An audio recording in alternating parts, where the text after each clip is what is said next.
की जय, गुरुदेव समर्थ भद्र स्वामी की जय।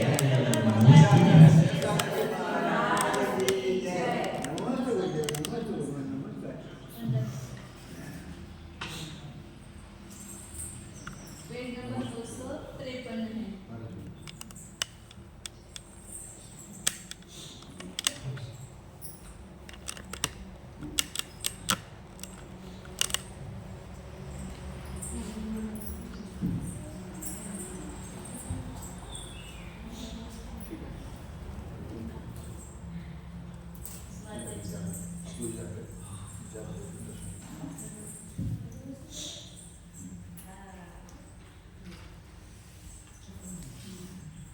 प्रकरण में चल रहा था तर्क नामक जो प्रमाण है उसको वजह नहीं मानते हैं। आचार्य ने यहाँ पर सिद्ध किया कि क्यों नहीं मानते, क्योंकि संबंध को झूठा मानते हैं। संबंध वस्तु नहीं है, अवास्तविक है, इसलिए उसको विषय करने वाला तर्क जो है वो प्रमाण नहीं है।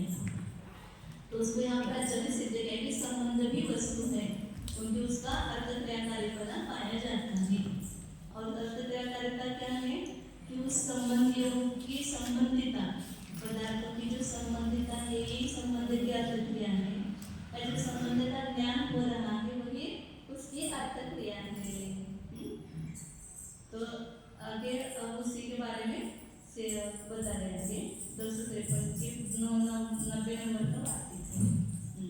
तत्तर्कस्य विसंवादो नुमा संवादनादपि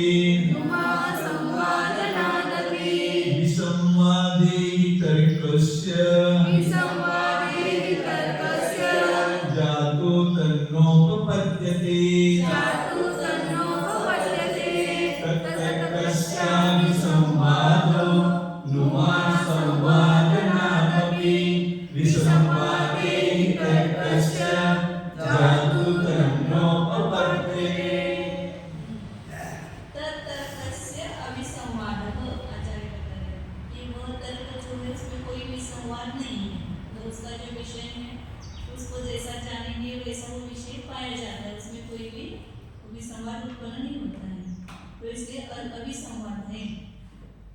क्यों? क्योंकि अनुमान संवादनादपि, क्योंकि अनुमान जो है उसका उसमें संवाद होने से तर्क में अविसंवाद क्यों है? क्योंकि अनुमान में संवाद उत्पन्न के लिए संवाद नहीं है।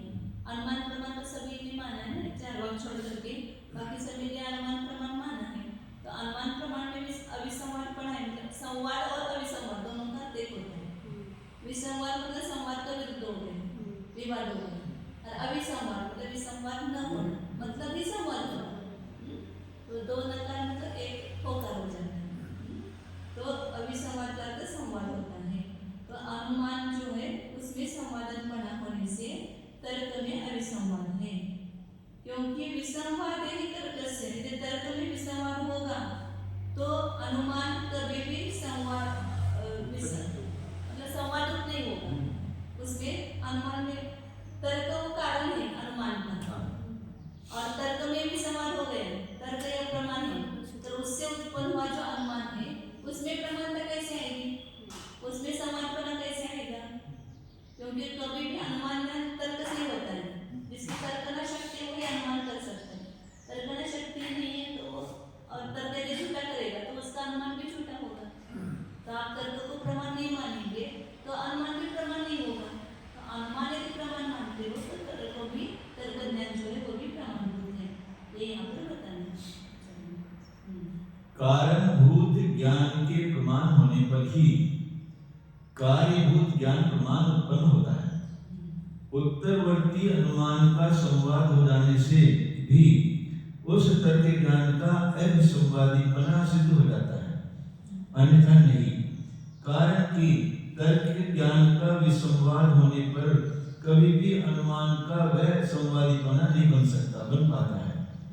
लोक में भी यह परिभाषा प्रसिद्ध है कि जैसे होवे नदी नाले तैसे उनके भलिका, जैसे आपके माई पापा तैसे ताके लड़का। नदी में जैसा नाले में जैसा पानी होगा ना, बरकत भी वैसा ही आएगा। आप उसमें डालेंगे तो पानी वैसे ही आएगा ना, हम्म।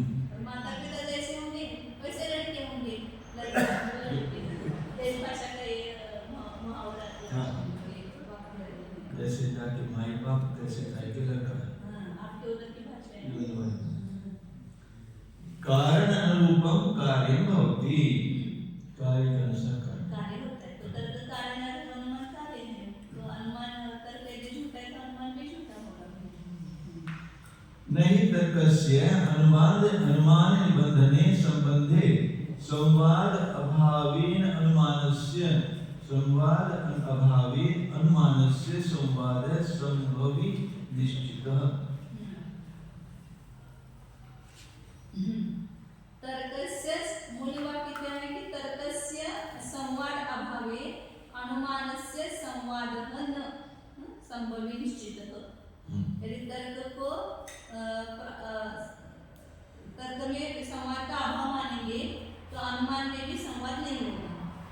तर्क संबंध कैसा है, तर्क किसको विषय बनाता है, संबंध, तो अनुमान से निबंधने, अनुमान का कारण तर्क के संबंध में संवाद का अभाव मानेंगे तो अनुमान का भी संवाद नहीं होगा, संभव भी निश्चित न, संवाद का होना निश्चित नहीं होगा, मतलब अनुमान में संवाद नहीं होगा। तर्कस्य संबंधी संवाद अभाव ऐसा कर दिया, अनुमान में कारणभूत संबंध रूप जो है संवाद ऐसा लेना पड़ेगा। संबंध विभक्ति थोड़ा सा नहीं कर रही है इसमें, ये एक दूसरे करते हैं संस्कृत जो है खाली ये पुस्तक नहीं तुमसे खाली नहीं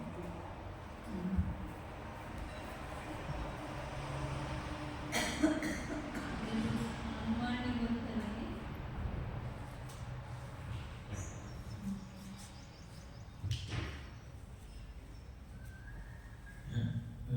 विखंड निकलेगा या संबंध निकलेगा? संबंध संवाद अभाव नहीं, संबंध से पहले विखंड है। संबंध से संबंध नहीं है, संबंध नहीं, वहाँ नहीं कोई कंफ्यूजन। तर्क अनुमान का कारणभूत जो तर्क का विषयभूत संबंध है उसके उसमें संवाद का अभाव मानने पर अनुमान के संवाद की संभवती निश्चित नहीं होगी। संवाद हमेशा निश्चय नहीं संभव, संभव निश्चित ही नहीं से ज्यादा लगेगा।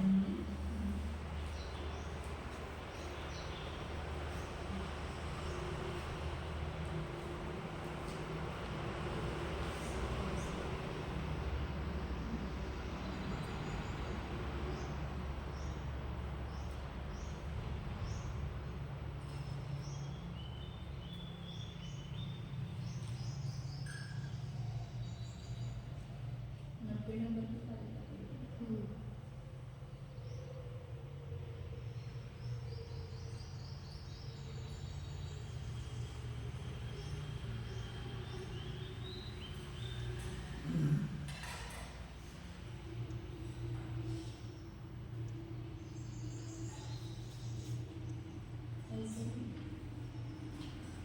तर्क के विषयभूत ऐसा एक बीच में लगाना पड़ेगा, जोड़ना पड़ेगा। तर्क का विषयभूत जो संबंध है, ये जो अनुमान की उत्पत्ति में कारण है, अनुमान निबंध है, अनुमान की उत्पत्ति में कारण है, उसके संवाद के अभाव, उसके संवाद का अभाव होने पर अनुमान के भी संवाद की नहीं है, संवाद का अभाव नहीं होगा, अभावे होगा न होने पर नहीं, संवाद अभावे न तो बात में संवाद अभावे, संवाद का अभाव होने पर अनुमान से संवाद संभव निश्चित न, अनुमान के संवाद के संभव का निश्चितपना नहीं होगा। संवाद नहीं होगा ना? हाँ, संवाद नहीं होगा, संवाद का निश्चय नहीं होगा, संवाद का होना निश्चित नहीं होगा। इसमें संवाद होगा, संवाद का अभाव होने पर उसमें भी संवाद नहीं होगा।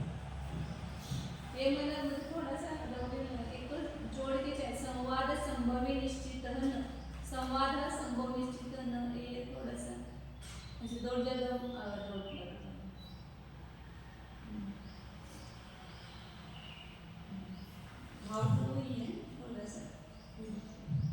अनुमान प्रमाण को उत्पत्ति में कारण हो रहे तर्क के द्वारा जाने गए संबंध में यदि संवाद का अभाव रहेगा तो अनुमान ज्ञान के भी संवाद होने का निश्चय नहीं संभवता है।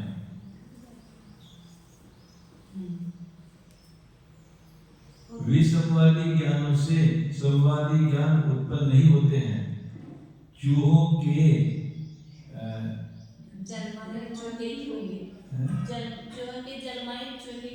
चूहों के जन्माए चूहे ही होंगे, सिंह नहीं।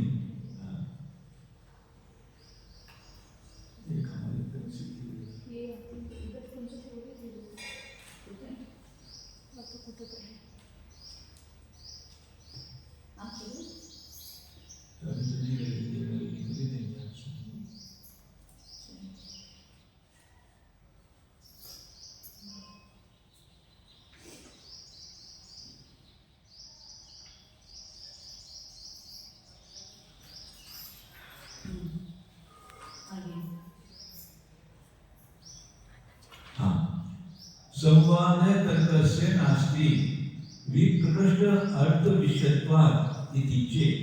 अब वो तो वापस बोलता है कि तर्क के संवाद नहीं है। आप बोले ना तर्क में संवाद है, इसलिए अनुमान में संवाद होने से तर्क में संवाद है। तर्क में संवाद नहीं है। क्यों? क्योंकि विप्रकृष्ट अर्थ विषयत्वात् उसका जो विषय है वो संगीत नहीं है। दूरवर्ती सूक्ष्म अव्यवहित विप्रकृष्ट पदार्थों को विषय करता है तो उसको वो सही जान सकता है, ऐसा कैसे कहेंगे? तो उसके संवाद नहीं बनता है, ऐसा वो बौद्ध कह रहा है। आचार्य इसका उत्तर आगे देंगे। तर्क ज्ञान के संवाद का होना नहीं घटित होता है क्योंकि तर्क ज्ञान सूक्ष्म व्यवहित विप्रकृष्ट पदार्थों को विषय करता है।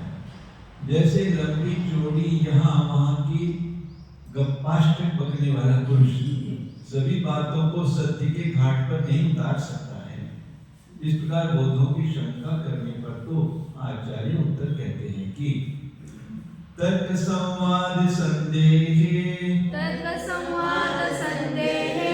निशंकानुमितिक्वते तदभावेन चाध्यक्षम् ततो निष्ठव्यवस्थितिः तस्मात् प्रमाणमिच्छद्भिः तनोमेयं स्वसंबलात् चिन्ता चेति विवादेन पर्याप्तं बहुनात्र तर्क संवाद संदेहे निशंकानुमितिक्वते तदभावेन चाध्यक्षम् ततो निष्ठव्यवस्थितिः तस्मात् प्रमाणमिच्छद्भिः तनोमेयं स्वसंबलात् चिन्ता चेति विवादेन पर्याप्तं बहुनात्र। तर्क संवाद संदेहे निशंक अनुमिति यदि तर्क सही है कि नहीं है, उसमें संवाद है कि नहीं, इसके बारे में संदेह है, तो फिर निशंक अनुमान की उत्पत्ति कैसे होगी? अनुमिति मतलब अनुमान ज्ञान, उसको अनुमिति कहते हैं। तो यदि तर्क में संवाद, ये मैंने जो तर्क की वो बराबर की नहीं है, इसमें यदि संवाद नहीं होगा तो उससे अनुमान की उत्पत्ति होती है कि पर्वत पर अग्नि है क्योंकि धुआं होने से। अब जहाँ जहाँ धुआं होता है वहाँ अग्नि, तो ये तर्क मजे नहीं, संवाद नहीं हो रहा है उसमें, तो अनुमान में भी संवाद नहीं हो सकता है। तर्क के संवाद के संदेह होने पर निशंक अनुमिति ते मतलब आपके मत में कहाँ होगी? तदभावे अनुमिति नहीं होगी, अनुमान ज्ञान नहीं होगा, न अध्यक्ष प्रत्यक्ष ज्ञान नहीं होगा, और प्रत्यक्ष ज्ञान नहीं होगा तो न इष्ट व्यवस्थिति। आप इष्ट की व्यवस्थिति कैसे करोगे? क्योंकि अनुमान से ही कितने सारे प्रत्यक्षों में प्रमाण होना सिद्ध करते हैं, तो अनुमान प्रमाण नहीं तो प्रत्यक्ष में प्रमाण सिद्ध नहीं होगा, क्योंकि प्रत्यक्ष प्रमाणों की सिद्धि भी अनुमान से होती है, और प्रत्यक्ष भी प्रमाण है तो फिर इष्ट की व्यवस्था कैसे कर पाओगे? अनुमान से तो करते हैं, प्रत्यक्ष से। तो इसलिए तस्मात् प्रमाणम इच्छद्भिः, यदि आप प्रमाण चाहते हो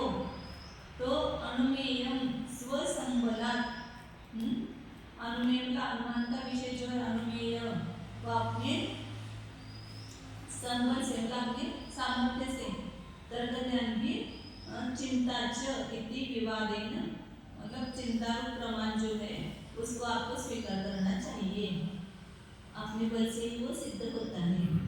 विवादेन पर्याप्तम, विवाद करना बस हो, अत्र न होना, यहाँ पर हमें अब विवाद करना नहीं, विवाद से अब बस हो, मतलब तर्क का जो विषय है वो वास्तविक है तो उससे अनुमान की उत्पत्ति होती है, इसलिए तर्क के बारे में अब शंका करना बस करो।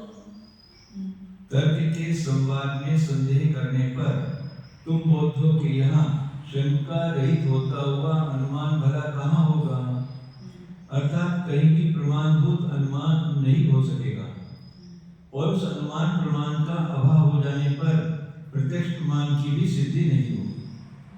प्रत्यक्ष ज्ञानों में भी प्रमाण बना तो अविसंवाद, स्पष्टत्व, अगौणत्व आदि हेतुओं से अनुमान द्वारा ही साधा जाता है। तब तो अनुमान और प्रत्यक्ष के बिना बौद्धों के यहाँ किसी भी इष्ट पदार्थ की व्यवस्था नहीं हो सकती है। इस कारण अनुमान से जानने योग्य संपूर्ण प्रत्यक्षों का अपने अपने संवाद के बल से प्रमाणपन चाहने वाले बौद्धों के द्वारा चिंता रूप तर्क ज्ञान भी प्रमाण मानना चाहिए। अपने विषय को जानने की श्रेष्ठ सामर्थ्य से तर्क ज्ञान भी प्रमाण बन बैठता है। इस प्रकरण में हमको बहुत विवाद करने से परिपूर्णता हो चुकी है, अर्थात प्रतिवादियों की शंका का हम परिपूर्ण समाधान कर चुके हैं, अब झगड़ा बढ़ाना व्यर्थ है। सर्वेन वादिना ततः श्रेष्ठ सिद्धि प्रकर्तव्या, अन्यथा प्रलाप मात्र प्रसंगात्।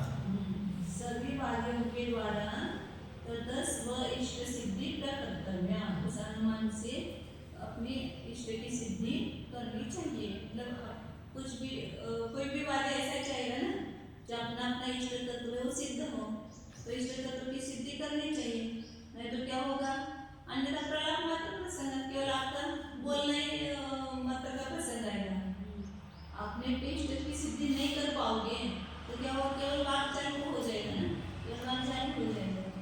आपने जो माना है उस इष्ट की सिद्धि करनी चाहिए, और यदि नहीं करेंगे तो केवल बोलना मात्र हो जाएगा, बोलना मात्र का प्रसंग आएगा।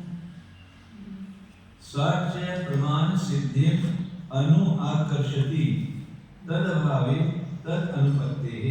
और स्पष्ट की सिद्धि कैसी होगी, प्रमाण सिद्धि मान आकर्षति, प्रमाण की सिद्धि होगी तो अपने इष्ट तत्व की सिद्धि होगी, क्योंकि प्रमाण के द्वारा तो हम इष्ट सिद्ध करेंगे ना, प्रत्यक्ष प्रमाण से या अनुमान प्रमाण से जैसे भी हो हमारी इष्ट की सिद्धि, 6 द्रव्य है, 7 तत्व है, ये कैसे सिद्ध करेंगे, अनुमान से सिद्ध करेंगे ना, तो आप अनुमान ही नहीं मानेंगे तो इष्ट की सिद्धि कैसे हो पाएगी, नहीं, फिर वो तत्व नहीं मानेंगे तो अनुमान भी नहीं सिद्ध होगा ना, और अनुमान नहीं तो प्रत्यक्ष प्रमाण भी सिद्ध नहीं होगा। तो पहले प्रमेय चाहते हो तो प्रमाण को मानना पड़ेगा, क्योंकि प्रमेय की सिद्धि प्रमाण से होती है। तो साच मतलब वो इष्ट की सिद्धि प्रमाण सिद्धि का आकर्षण करती है, मतलब उसको चाहती है, क्योंकि तद अभावे, प्रमाण के अभाव में स्वेष्ट की सिद्धि नहीं हो सकती है, तद हो सकती है। तत्र प्रत्यक्षम प्रमाणम अवश्यम अभ्युपगच्छता अनुमानम उर्वी कर्तव्यम, अन्यथा तस्य सामस्त्येन अप्रमाण व्यवच्छेदेन प्रमाण सिद्धे योगात्। प्रमाण सिद्धि अयोगात्, ऐसे बोलिए, प्रमाण सिद्धि अयोगात्।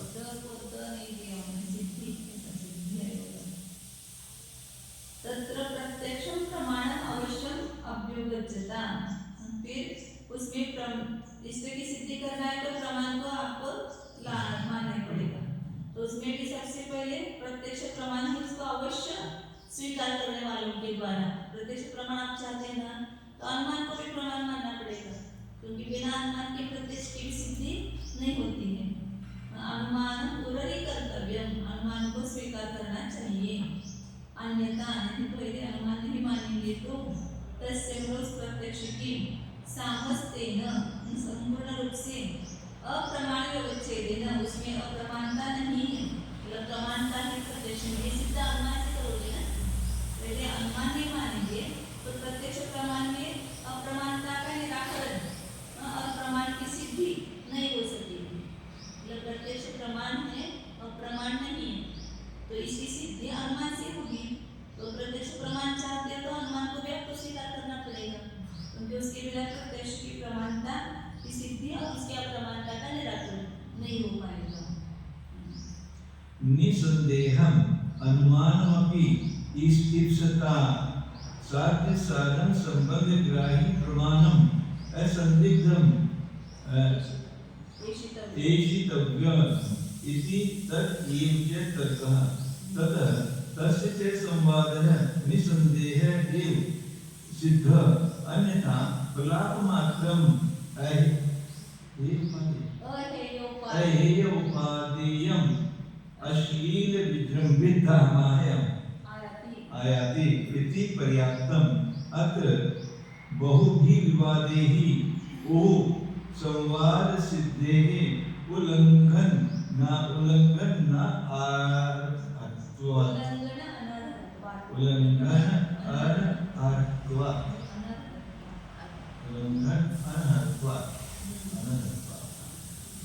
मतलब प्रत्यक्ष प्रमाण चाहते हो ना तो अनुमान स्वीकार करना पड़ेगा, और अनुमान चाहते हो तो तर्क को स्वीकार करना पड़ेगा।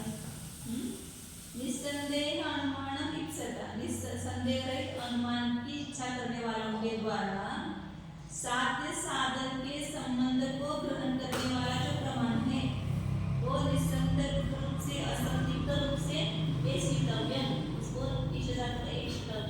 चाहना चाहिए, उसको मानना चाहिए। और जो साध्य संबंध को ग्रहण करने वाला प्रमाण है वही तो तर्क है। प्रत्यक्ष के लिए अनुमान मानना पड़ेगा, अनुमान के लिए साध्य संबंध के संबंध का ज्ञान होना पड़ेगा, और उसको जानने वाला कौन है, वही तर्क है। तर्क तस्य च संवादः, इसलिए उस तर्क में तर्क का संवाद नहीं, कोई विवाद नहीं है, निस्संदेह है। तो तर्क में तर्क प्रमाणभूत है, संवाद में इसमें कोई शंका नहीं है, तो इसलिए इस प्रकार सिद्ध हुआ। अन्यथा प्रलाप मात्र, नहीं तो केवल क्या हो जाएगा, केवल बड़बड़ना मात्र हो जाएगा, हे उपाधि सहित बोलना हो जाएगा, अश्लील कुछ भी बको, कुछ भी बोलो, ऐसा प्रसंग आएगा यदि इस प्रमाण की सिद्धि नहीं होगी तो। इसलिए यहाँ पर अब ज्यादा विवाद करने से बस हो, क्योंकि वहाँ तर्क ज्ञान के संवाद की सिद्धि होने से उल्लंघन अनर्थत्वात्, क्योंकि उसका उल्लंघन करने योग्य नहीं है, उसका उल्लंघन नहीं कर सकते हैं वहाँ का। सभी वादियों करके इस कारण अपने अपने अभीष्ट की सिद्धि अवश्य अच्छी करनी ही चाहिए, अन्यथा यानी अभीष्ट सिद्धि के किए बिना कोरा वैतंडिक बनकर दूसरों के मत का खंडन करने के लिए भक्षक करने से तो केवल व्यर्थ वचन कहने का प्रसंग हो जाएगा, और वह अपनी अभीष्ट की सिद्धि तो प्रमाण के अनुसार होती हुई प्रमाण की सिद्धि को पीछे पीछे खींच लेते हैं। उस प्रमाण को स्वीकार नहीं करने पर वह इस तत्वों की सिद्धि नहीं हो पाती है। अभीष्ट तत्व सिद्धि और प्रमाण सिद्धि का ज्ञाप्य ज्ञापक भाव संबंध है। इन प्रमाणों में से जो वादी प्रत्यक्ष को प्रमाण आवश्यक रूप से स्वीकार कर रहा है उसको अनुमान प्रमाण भी अवश्य स्वीकार करना पड़ेगा, अन्यथा यानी अनुमान को प्रमाण माने बिना समस्त प्रयोग करके उस प्रत्यक्ष को अप्रमाणों का व्यवच्छेद कर प्रमाणपन की सिद्धि न हो सकेगी।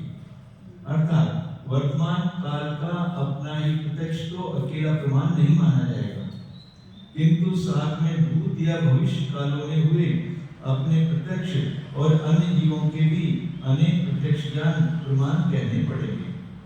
उन समस्त प्रत्यक्षों को प्रमाण बना गौणत्व स्पष्टत्व संवाद हेतुओं से ही साधा जाएगा, अथवा अपने अकेले वर्तमान काल के प्रत्यक्ष में भी प्रमाण बना उक्त हेतुओं से ही साधने योग्य है। तभी संपूर्ण प्रत्यक्षों में से अप्रमाणपना व्यावृत हो सकता है। अनुमान का निसंदेह प्रमाणपना स्वीकार करने यानी इच्छिने वाले वादी को साध्य और साधन के अविनाभाव संबंध का ग्राहक भी कोई प्रमाण संदेह रहित होना चाहिए, और वही तो हमारे यहाँ तर्क माना गया है। उस तर्क से संबंध के ज्ञान का बाधा रहित रूप संवाद होना संदेह रहित सिद्ध हो ही जाता है। अन्यथा यानी संवाद की सिद्धि हुए बिना अंत संट शंका करना या अपने तत्वों की यों ही सिद्धि करना केवल व्यर्थ वचन बकना है। वह बकना हेय और उपादेय तत्वों की व्यवस्था कराने वाला नहीं है। चौपालों पर बैठकर ग्रामीण पुरुष जैसे झूठी किंवदंतियां, कहानियां, झूठे गप्पे हाँकते रहते हैं, वैसे ही यह बौद्धों की झकझक गमारू चेष्टा करना है। इस प्रकरण में बहुत से विवाद करके पूरा पढ़ो, घृत प्राप्त हो गया, व्यर्थ मट्ठा बढ़ाने से कुछ काम नहीं। तर्क ज्ञान के संवाद होने की सिद्धि अब उल्लंघन करने योग्य नहीं है।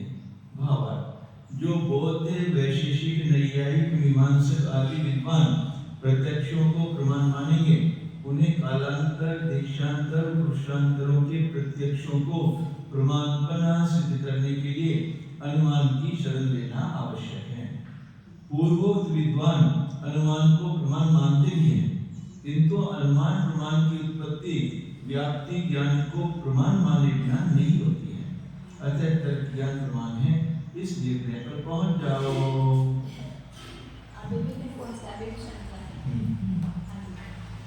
ग्रहीत तर्को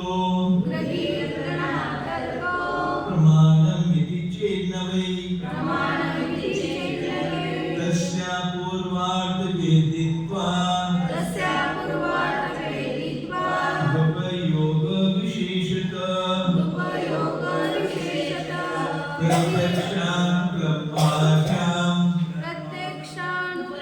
प्रत्यक्षानुपलब्धाभ्यां संबंधो देशतो गतः साध्य साधनयोस्तर्कात् सामस्त्येनेति चिन्तितं प्रमाणान्तरागृहीतार्थ प्रकाशित्वं प्रपञ्चतः प्रामाण्यं च गृहीतार्थ ग्राहित्वेऽपि कथञ्चन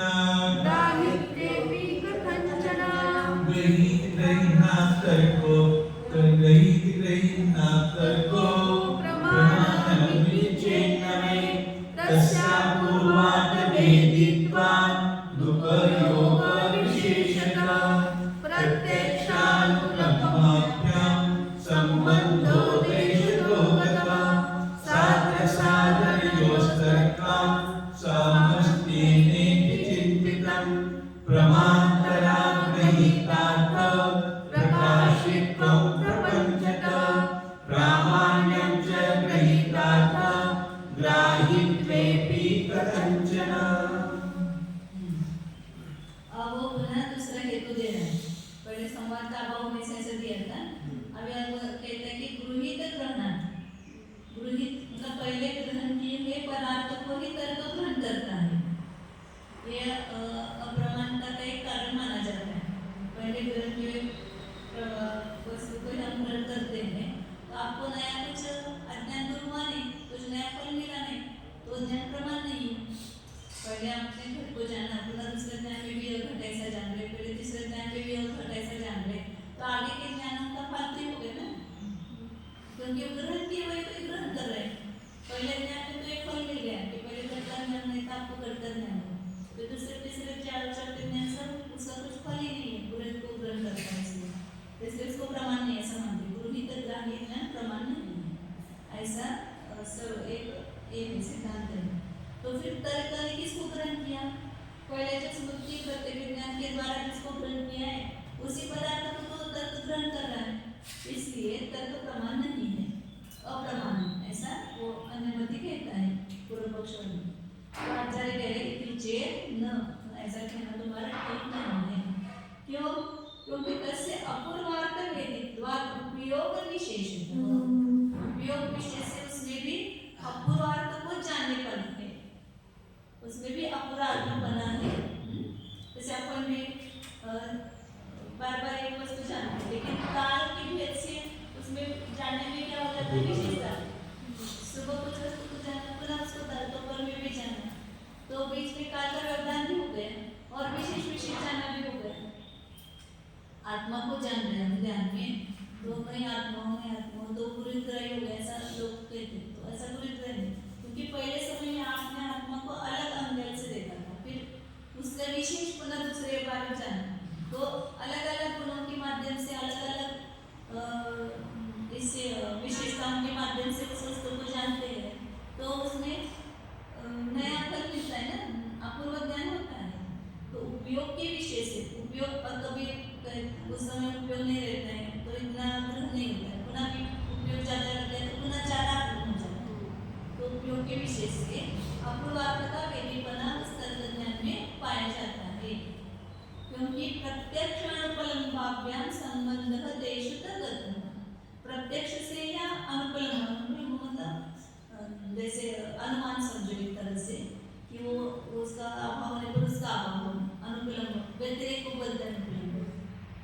अनुभव व्यतिरेक के द्वारा व्याप्ति की सिद्धि होती है ना, जहाँ जहाँ यह है वहाँ वहाँ वो है, जहाँ जहाँ साधन है वहाँ वहाँ साध्य है, जहाँ साध्य नहीं वहाँ पर साधन नहीं है।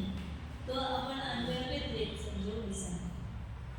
तो यहाँ पर प्रत्यक्ष और अनुमान ले लो, प्रत्यक्ष और अनुमान से संबंध जो है वो पूर्ण रूप से नहीं जाना जाता है, आंशिक रूप से जाना जाता है। प्रत्यक्ष से अभिवर्तमान में जो धुआं है अपने उसके आप संबंध जानेंगे, लेकिन सभी तीनों काल में जहाँ जहाँ धुआं होगा वहाँ अग्नि होगी, तो पूर्ण रूप से ज्ञान उस प्रत्यक्ष से नहीं होगा या अनुमान से भी नहीं होगा। अनुमान भी विशिष्ट एक स्थान पर जानेगा कि यहाँ पर धुआं है तो यहाँ पर अग्नि है। तो लेकिन साध्य साधनयोः सामस्तेन तर्का चिंतितम्, पूर्णतः साध्य साधन का जो संबंध है, जहाँ जहाँ होता है वहाँ अग्नि होती है। ऐसा जो पूर्ण देश और पूर्ण काल को ग्रहण करने वाला जो ज्ञान है वो कौन है? तर्क है। तर्क से परिपूर्ण रूप से साध्य और साधन के संबंध का ज्ञान होता है। ये पहला हमने इसका चिंतन, इसका चिंतन किया है। प्रमाणांतर अगृहीतार्थ प्रकाशित्वं प्रपंचतः प्रामाण्यम, गृहीतार्थ का है व्यापी, बड़े ही ग्रहण किए हुए पदार्थों को ग्रहण करने पर भी दूसरे प्रमाण के द्वारा जो ग्रहण नहीं किया गया है उससे अर्थ को प्रकाशित करना उसमें प्रमाण बना है, ऐसा विस्तार से ये भी सिद्ध किया है। मतलब भले जैसे अभी अवग्रह या हवाई धारणा है, अवग्रह के ग्रहण किए पदार्थ को यहाँ ग्रहण कर रहा है, लेकिन जो अवग्रह में नहीं जानना हो ऐसी जो विशेषता है वो यहाँ में जानी जाती है, और यहाँ में जो जाने नहीं गई वो अवय में जाने लगे। उसी पदार्थ को जानते हुए विशेष विशेष जो उसमें ग्रहण नहीं किया है ऐसे पदार्थ को प्रकाशित कर रहे हैं। तो ऐसे तर्क में भी जिसको प्रत्यक्ष नहीं जाना, अनुमान नहीं जाना, प्रतिविज्ञान नहीं जाना, ऐसे विशेषता को ग्रहण कर रहा है ना, सर्वकाल और सर्व देश को लेकर के व्याप्ति को ग्रहण कर रहा है तर्क। इसलिए गृहीतार्थ ग्राह्यपणा होने पर भी जो दूसरे प्रमाण के द्वारा ग्रहण नहीं किया है ऐसे विषय को प्रकाशित करता है, उसमें प्रमाणता होती है। मतलब सर्वथा अद्वैत ग्राह्यपणा नहीं है, कदाचित उसमें द्वैत ग्राह्यपणा है, फिर भी उसमें नया विषय जानना चाहता है तो इसमें अद्वैत ग्राह्यपणा भी है। इसलिए सभी प्रमाण सर्वथा द्वैत ग्राह्य नहीं होते। पहले मतलब प्रमाण का लक्षण वगैरह की सिद्ध किया था ना, उस समय ये बात बताई थी, कथनचित गृहीतपणा कथनचित अगृहीतपणा वो सब होता है स्मृति प्रतिविज्ञान तर्क में।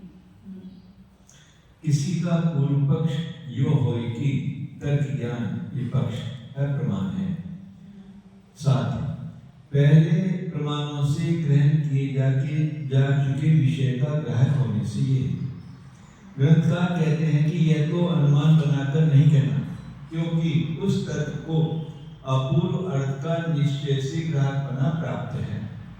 पहले प्रत्यक्ष और अनुपलम्ब प्रमाणों से देशांतर कालांतरवर्ती साध्य साधनों के संबंध का ज्ञान नहीं हो चुका था, किंतु संबंध को जानने में तर्क का ही विशेष उपयोग है। पहले प्रत्यक्ष और अनुपलम्ब द्वारा एक देश से संबंध जाना गया था और तर्क से साध्य साधन का संबंध संपूर्ण रूप से जान लिया जाता है। यहाँ पे अनुपलम्ब को स्मृति कह सकते हैं। स्मृति नहीं है, प्रत्यक्ष हुआ फिर स्मृति, उसका नहीं स्मृति नहीं, अनुमान लेना नहीं या व्यतिरिक्त संबंध ऐसे कहते हैं, ये यहाँ पर नहीं है तो ये नहीं, या अनुमान नहीं है तो अग्नि नहीं, ऐसा नहीं।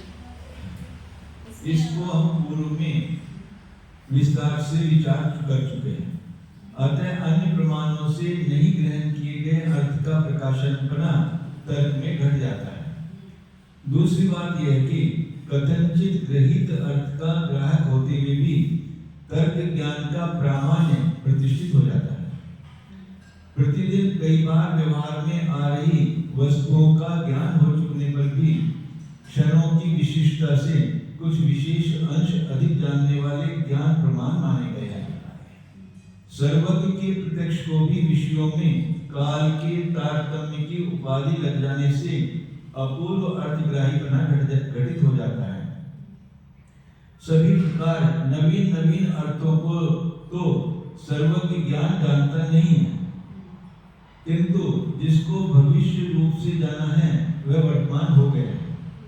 वर्तमान पदार्थ दूसरे समय में भूत हो जाता है और भूत पदार्थ चिरभूत होकर जाना जाता है।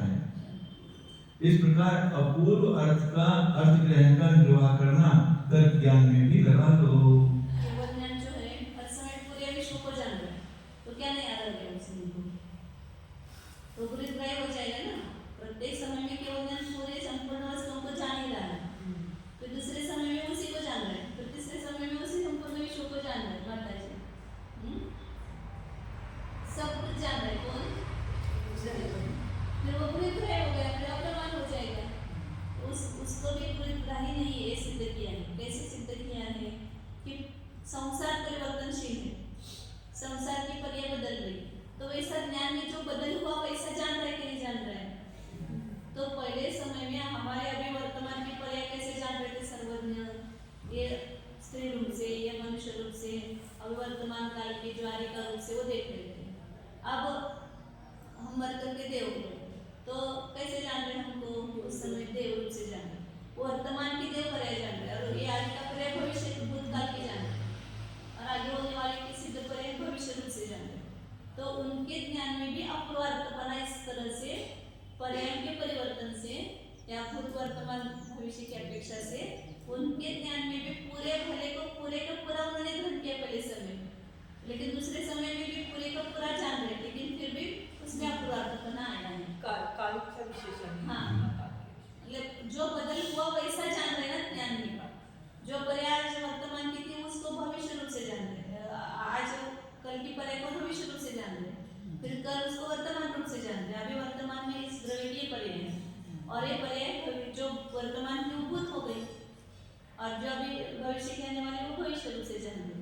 तो इस प्रकार से उस काल की विशिष्टता से उस पदार्थ को केवल ज्ञान में भी ग्रहण होता है, इसलिए जानने में क्या हो गया, अपवर्तपना आ गया।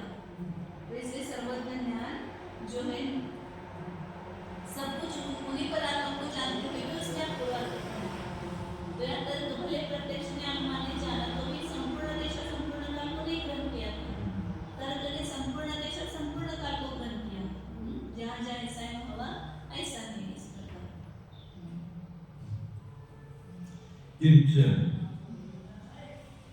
दूसरा कारण यह भी है कि दूसरा कारण क्या है?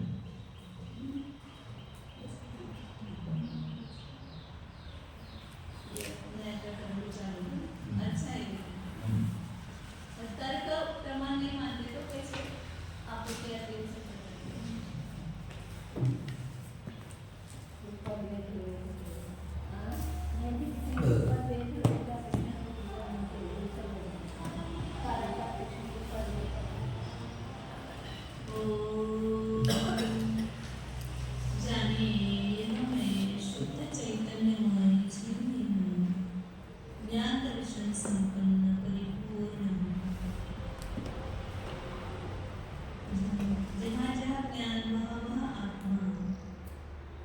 यह ज्ञान हो रहा है इस देह में, इस शरीर में ज्ञान की उत्पत्ति हो रही है, तो यहाँ आत्मा है, ऐसे तर्क के द्वारा हम जान सकते हैं। फिर उस तर्क के द्वारा जान करके इस शरीर में भी ज्ञान है तो आत्मा है, अनुमान से भी जानते हैं। लेकिन इस तर्क और अनुमान से जानने से आत्मा का ज्ञान नहीं होता। प्रत्यक्ष ससंवेदन ज्ञान प्रमाण से देखो भीतर, यहाँ पर वस्तु है, उसको प्रत्यक्ष ज्ञान से अनुभव करो। ये शुद्ध वस्तु बाहर नहीं है, ये चैतन्य वस्तु यहीं पर है, जहाँ देह है वहीं पर चैतन्य वस्तु है। ये शरीर जिंदा क्यों दिखाई दे रहा है? क्योंकि इसमें आत्मा है, जीव है, इसलिए जिंदा दिखाई दे रहा है। ये जीवंत कणा जीव का लक्षण है। जीव ही जीता है, पहले भी जिया था, आगे भी जिएगा। तो ऐसे जीवत्व शक्ति से परिपूर्ण यह मेरा जीव ब्रह्म है। शुद्ध जीवत्व स्वरूप